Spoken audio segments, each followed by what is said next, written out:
Hi, I'm Susan from the Muhlenberg County Public Library. I'm here today to show you how to make puffy paint. It's one of our secrets we do at the library during story time sometimes. Here's an example of one already done. And I'm going to show you how we make it. We would take glue, screw the lid up there, and pour some in a cup. We want to go about maybe 3/4 to an inch of glue. Might be just a tad more. And after that, we're going to put shaving cream in here. Some in there. And we don't want to leave out the color because we always want to have color in our crafts. So we're going to put color in there. Try to keep this in the cup. And just stir it all up. It takes it just a moment. You can add as much of the color. I chose pink because I'm thinking a strawberry donut would be really good about now.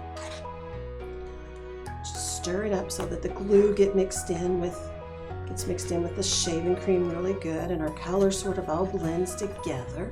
Get a nice even color. You can tell it's starting to blend more now. Some of the color's stuck to the side, so we'll stir it just a little bit more.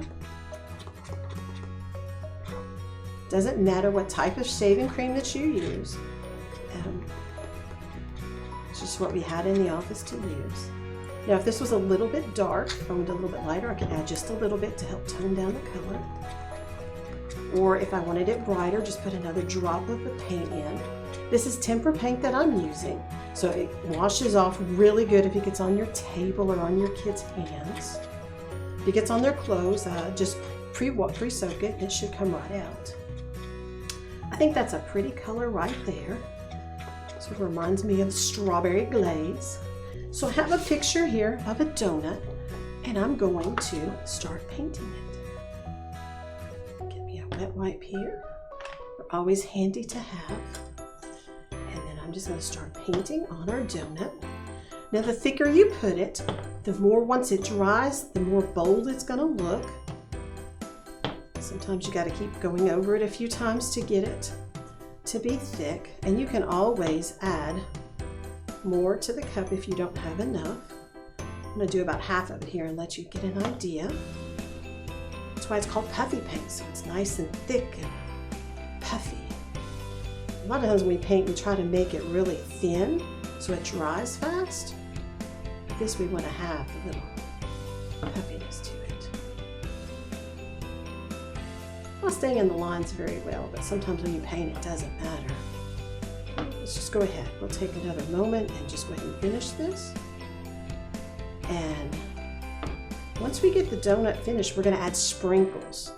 Sprinkles always make donuts better. All right.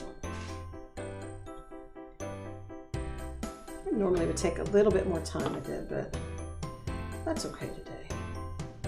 This is fun for kids to paint with. Something different, and it's things you don't have to worry about. Come out pretty good on things. I think that's probably about enough right there. So sort of add a little bit of texture to it by making it a little bit thicker. And that way when it dries, it's not going to be really thin on your paper. It's going to be nice and thick. It'll take a little while to dry. Normally we recommend for story times that they leave them overnight, and that gives it good time to dry because I don't want to get this all over people's cars when we're doing it at the library. Yeah, I think that's about that. Now while it's still wet, you can use paper confetti. You could use just like a hole puncher, just make your little holes and punch them in there. I'm going to use sprinkles today. So just get a few in your hand, and you can just sort of put them on there to add a little bit of color to it. You can put as many or as few as you like. Gives you a little bit different idea whether you use paper or whether you use real sprinkles. Sometimes people have these laying around in their kitchens. They're really good for ice cream and things. If you have a few extra sprinkles that you want to add, I think this is probably about enough. So there is our finished product. Paper, it's good if you use a thicker paper than just thin paper, simply because this is going to be thick and it'll help stand up better. Now obviously everybody doesn't have a piece of paper at home that has a donut picture on it. So you can just take a piece of paper. Piece of cardstock is really good, but either any kind of thicker paper that you have, construction paper or something. And then you can just take your brush. You can write your name, practice spelling your name out, or you can draw a design. You can make whatever you'd like. And like I said, let this dry probably overnight, and then that way, because it's thick, it'll be really nice and dry, so when you play with it later, look at it later, hang it on the refrigerator, it won't run and go all over everything. That's all for now. Thank you. Bye.